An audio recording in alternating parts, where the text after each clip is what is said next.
Kevin Viveiros, Mastriani, Cuesta. Vídeo de hoje do canal da Nicola te apresenta quais as chances de reforços no Corinthians. Preciso te atualizar também sobre Felipe Luiz. O técnico do Flamengo, depois desse início péssimo de temporada, já corre algum risco de demissão? Preciso contar também que eu descobri qual clube tentou atravessar a ida de Marcos Leonardo ao São Paulo no ano passado. Para completar, valor definido para compra no Galo, zagueiro quase livre no mercado, vitória e choro no Cruzeiro. Trago as últimas do mercado, Abel Ferreira impressionado com o John Arias. Tudo sobre as semifinais do Campeonato Paulista, a Portuguesa emplacando um pacotão de patrocínios e muito mais.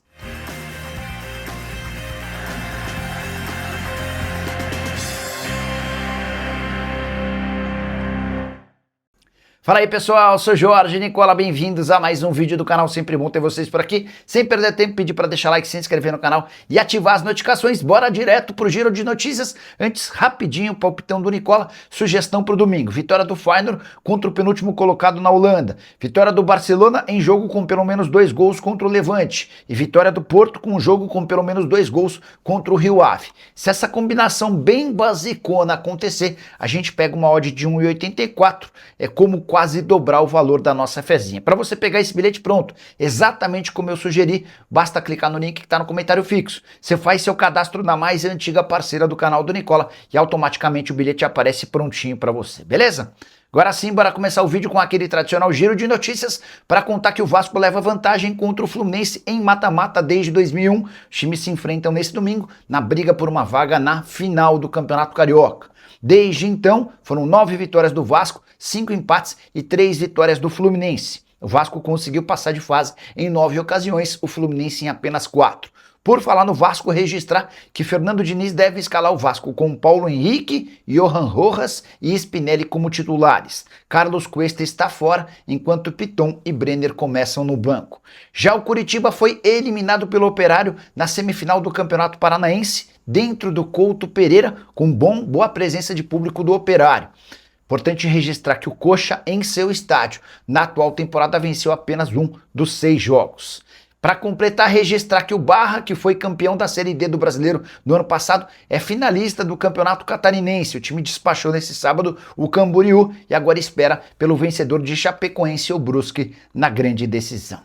Preciso falar sobre o pacotão de reforços de patrocínio que a Portuguesa conseguiu para a partida contra o Corinthians nesse domingo, 20 e 30 no Canindé. São 7 marcas que estarão espalhadas pelo uniforme da Portuguesa, gerando mais receita para a Lusa. Esse valor arrecadado com esses 7 patrocínios equivale a 3 vezes mais do que o pacote que a Portuguesa já havia fechado de patrocínios para o jogo contra o Corinthians no ano passado. Tem se tornado uma praxe. Vai jogar contra o Corinthians e a Portuguesa consegue patrocínios pontuais. Cimed, Zaeli, Jolie, Ajudante Pix, Dalora, Marelate e Barra Transportes são os patrocinadores pontuais. Se a Portuguesa passar de fase, imaginando que terá pela frente na semifinal um grande, é natural que esses patrocínios continuem também para a partida de semifinal. Só para arrematar, vale a lembrança de que a expectativa é de pelo menos 15.500 pessoas no Canindé nesse domingo, com uma arrecadação superior a R$1,5 milhão de reais. A renda será dividida entre Lusa e Corinthians. Quero te explicar agora que passo estão as semifinais do Campeonato Paulista. 2 das 4 vagas estão preenchidas. Isso porque nesse sábado, São Paulo venceu o Bragantino em Bragança Paulista por 2-1, enquanto o Palmeiras enfiou 4-0 no Capivariano. Palmeiras e o São Paulo estão garantidos e esperam pelos 2 outros adversários. E a gente não consegue imaginar quem enfrenta quem. Isso porque o regulamento do Campeonato Paulista define que entre os 4 semifinalistas, o de melhor campanha pega o de pior campanha. E o segundo melhor campanha pega a terceira melhor campanha. Os pontos são acumulativos em relação à fase de grupos. Nesse momento o Palmeiras tem 19 pontos e o São Paulo tem 16 pontos. Quero só fazer um exercício de lógica aqui com vocês para vocês entenderem. Se Santos e Corinthians vencerem seus confrontos, o Santos pega o Novo Horizontino fora e o Corinthians pega a Portuguesa fora, teremos uma semifinal com Palmeiras e Santos, jogo único na Arena Barueri, Corinthians e São Paulo, jogo único na Neoquímica Arena. Mas se Santos e Corinthians passarem nos pênaltis, Depois de um empate no tempo normal, teremos Palmeiras e Santos na Arena Barueri e São Paulo e Corinthians, possivelmente no Brinco de Ouro da Princesa. Jogo com o mando do São Paulo, o tricolor não poderá atuar em casa por conta de shows que acontecerão em seu estádio. Importante registrar que não dá para imaginar um confronto entre Novo Horizontino e Palmeiras. Se o Novo Horizontino passar, não enfrentará o Palmeiras pela pontuação. Também dá para cravar que Portuguesa ou Corinthians, aquele que passar desse confronto, não enfrentará o Santos. São dois duelos impossíveis pela matemática. Seu palpite: quais serão os 4 classificados? Dá para imaginar que Santos e Corinthians se juntam a Palmeiras e São Paulo, tendo os 4 grandes nas semifinais. Já uso o espaço para comentário para registrar sua opinião, beleza? Hora de falar sobre Abel Ferreira, impressionado com a estreia de John Arias. O atacante colombiano, contratado por 25 milhões de euros, atuou nos 3 minutos finais da vitória por 4-0 contra o Capivariano. Tempo suficiente para que ele sofresse um pênalti que acabou sendo convertido pelo atacante, pelo meio-campista Andreas Pereira. O Vitor Roque teve grande atuação, dois gols. O Palmeiras se comportou razoavelmente bem, mas venceu com folgas. E depois da partida, o Abel Ferreira foi perguntado sobre o John Arias e disse, abre aspas, quero agradecer a presidente por contratar um jogador desse nível. Fica muito mais fácil de trabalhar quando você tem jogadores com qualidade. Vocês viram a calma do Arias dentro de campo? Mesmo com pouco tempo, o Arias já deixou excelente impressão. E a julgar pelo péssimo jogo do Maurício, mais um na temporada, não vou ficar surpreso se para a partida de semifinal do Campeonato Paulista o Arias já começar como titular. Verdão que confirmou que o jogo acontecerá no Allianz, acontecerá na Arena Barueri. O Allianz segue tendo seu gramado trocado, só deve receber uma partida numa eventual final de Campeonato Paulista, antes de enfrentar o adversário na semifinal, que será na casa do Palmeiras. Isso já é líquido e certo. O Verdão ainda tem um confronto contra o Fluminense, marcado também para a Arena Barueri, onde o Palmeiras não perde há 8 jogos. Hora de falar sobre o Cruzeiro, vitória e choro da Raposa nesse sábado, triunfo por 2-1 contra o Pouso Alegre, fora de casa. Cruzeiro criou para vencer por uma diferença bem maior, chegou a abrir 2-0 com gols de Lucas Silva e Bruno Rodrigues, que fez sua reestreia e já balançou as redes. No finalzinho da partida, o Pouso Alegre conseguiu diminuir. Diante das chances criadas, dá para dizer que o placar acabou sendo enganoso. A vitória do Cruzeiro com um placar mais elástico era o mais natural, mas o Cruzeiro acabou desperdiçando muitos gols, e é aqui que eu chego na parte do choro. Neisser Villarreal, atacante colombiano contratado depois de arrebentar com a camisa da seleção do seu país de base, acabou sendo titular e desperdiçou algumas chances. Quando substituído, ele chorou copiosamente no banco de reservas. Isso acabou meio que comovendo, não só o técnico Tite, mas os demais jogadores. Houve uma grande mobilização para que o atleta não acabe se deixando levar por esse momento ruim. E nem dá para dizer que é tão ruim. Perder gol é algo meio natural, especialmente para um garoto de 20 anos de idade, Neisser Villarreal, que teve muita dificuldade em sua infância, e dá para dizer que ter chegado ao futebol profissional, jogando agora num outro país como o Brasil, num clube grande como o Cruzeiro, já faz dele um enorme vencedor. Só para registrar que com a vitória do Cruzeiro contra o Pouso Alegre, o Cruzeiro deu um passo importante para garantir o direito de, em caso de final, fazer a partida decisiva no Mineirão. Isso porque a campanha segue acumulando pontos e o Cruzeiro já havia terminado a fase de grupos com a melhor posição. Preciso te falar agora sobre um zagueiro brasileiro de apenas 24 anos de idade, canhoto, perto de ficar livre no mercado. Eu me refiro a Lucas Fasson, atleta revelado na base do São Paulo, que chegou a passar rapidamente pelo Chile para que depois se transformasse em reforço do Atlético Paranaense. Ele pertence ao Lokomotiv Moscou da Rússia e tem contrato apenas até junho, ou seja, o Fasson já pode assinar um pré-contrato para jogar em qualquer clube do Brasil ou do exterior sem custos a partir de 1º de julho. O Botafogo e o Internacional hoje são os maiores interessados na contratação do atleta, que é titular absoluto lá na Rússia. Ele havia sido contratado pelo Lokomotiv por 3 milhões de euros. Já dá para imaginar que o Lokomotiv vai perder esse dinheiro, até porque o atleta brasileiro não tem dado sinais de que pretende renovar seu contrato. A menos que o Lokomotiv ofereça um caminhão de dinheiro nessa reta final de contrato, a tendência é que ele retorne ao Brasil, e interessados não devem faltar. Qualquer novidade sobre o Lucas Fasson e eu conto para vocês, beleza?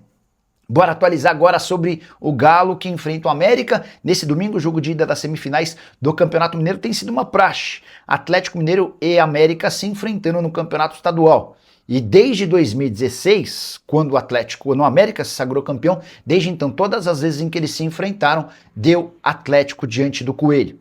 Somente em 3 oportunidades não houve confrontos desde esse período, mas sempre que houve confronto, desde 2016, só deu Galo. Para esse domingo, novidades importantes. A ausência do Júnior Santos chama atenção. Atleta que vinha se recuperando fisicamente, havia sido relacionado para a última partida, mas não vai nem para o banco de reservas. Tomás Pérez, volante contratado do futebol do Porto, ele é argentino, mas havia sido negociado com o Porto, ele chega por empréstimo gratuito. Queria contar que a opção de compra dele é de 5 milhões de euros ou 30 milhões e meio de reais, mas se o Atlético deixar para comprá-lo depois de maio, esse valor sobe mais 500 mil euros. E aí o Galo precisaria de 33 milhões e meio de reais. Então é entender até maio como esse jogador se sai para ver se vale a pena comprá-lo ou não. A verdade é que ele ia muito bem no campeonato argentino, mas depois que se mudou para o Porto, acabou não vingando. Eduardo Domingues, novo técnico do Galo, ainda não assinou seu contrato e é esperado na terça-feira para ajudar também na busca por reforços. O conhecimento dele no futebol argentino vai ser bem importante, especialmente na busca por um atleta para a zaga. Descobrir qual clube brasileiro atrapalhou o São Paulo nas tratativas com Marcos Leonardo, atacante do Al Hilal, quase virou reforço tricolor no ano passado. Por que esse assunto voltou à tona? Rui Costa, executivo de futebol do São Paulo, deu uma entrevista nos últimos dias a uma página chamada Tricolaços e admitiu que o tricolor esteve bem perto de fechar com o jogador. Marcos Leonardo receberia só uma ajuda de custo do São Paulo, com o Al Hilal arcando 100% dos salários do jogador. Só que, na última hora, o Al Hilal mudou sua estratégia e passou a exigir que o São Paulo cobrisse 100% dos salários. E é aí que entra esse tal clube brasileiro citado pelo Rui Costa. O Rui não falou em qual time, mas ele contou que viu uma movimentação de um outro time brasileiro que fez com que o Al Hilal mudasse sua conversa. Entrei em contato com uma pessoa do São Paulo, também ligada a essa negociação, a pessoa assegurou que o time que atravessou e impediu que o Marcos Leonardo virasse reforço do São Paulo foi o Flamengo. Repito, São Paulo, Marcos Leonardo e Al Hilal tinham tudo acertado para que o atleta fosse emprestado, com o São Paulo assumindo só 50 mil reais de ajuda de custo. O Al Hilal se comprometeria a pagar 100% dos salários por um empréstimo que duraria mais ou menos 4 meses. Quando o Flamengo entrou na jogada, oferecendo ao Al Hilal a possibilidade de pagar 100% dos salários, o Al Hilal procurou o São Paulo e disse que só aceitaria emprestá-lo se o tricolor assumisse 100% dos vencimentos. No fim das contas, São Paulo e Marcos Leonardo não puderam fechar, porque o tricolor não tinha o dinheiro para pagar os salários do atleta. O Marcos Leonardo não quis ir jogar no Flamengo e acabou permanecendo na Arábia Saudita. Hora de falar sobre Filipe Luís. O técnico do Flamengo já corre algum risco de demissão? Esse assunto tem entrado na pauta, especialmente de torcedores do Fla depois de um início de temporada horroroso. São até aqui 12 jogos com apenas 4 vitórias, 2 empates e 6 derrotas. O Flamengo mais perdeu do que ganhou, mesmo com um elenco extremamente qualificado. 17 gols pró, 17 gols contra. Perda do título da Supercopa do Brasil para o Corinthians. Perda no jogo de ida da final da Recopa Sul-Americana, a partida de volta contra o Lanús acontece nesta quinta-feira no Maracanã. Isso sem falar na campanha vexatória no Campeonato Carioca. O Flamengo foi escapado do quadrangular do rebaixamento na última rodada e terminou em quarto no seu grupo. Diante de tudo isso, há muito barulho de parte da torcida do Flamengo pedindo para que o Filipe Luís seja substituído. O nome dos sonhos, Jorge Jesus, que está muito bem na Arábia Saudita e ganha 13 milhões de euros por temporada na frente do Al Nassr. Ele trabalha no time do Cristiano Ronaldo e ganha na casa de 6 milhões e meio de reais por mês. Voltando ao Filipe Luís, posso assegurar que nesse momento nem se discute a possibilidade de o técnico ser demitido, mesmo com ele tendo queimado seu filme com o presidente do clube, o Boto. O BAP não gostou da forma como o Filipe Luís e seu empresário conduziram as tratativas para a renovação do contrato. Você lembra de toda a polêmica.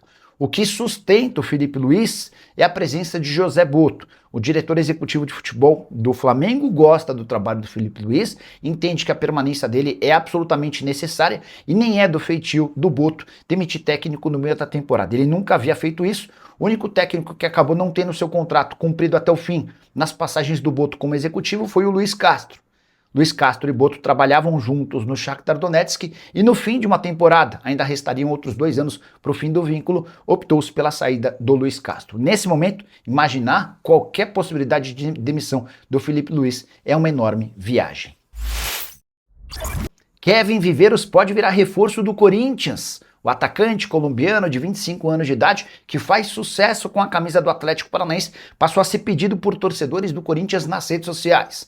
A mobilização foi tão grande que até virou debate dentro do Corinthians. Antes de gravar esse vídeo, consultei uma pessoa do departamento de futebol e ela assegurou que, apesar de bom jogador, Kevin Viveiros está completamente descartado, tudo por causa da questão financeira.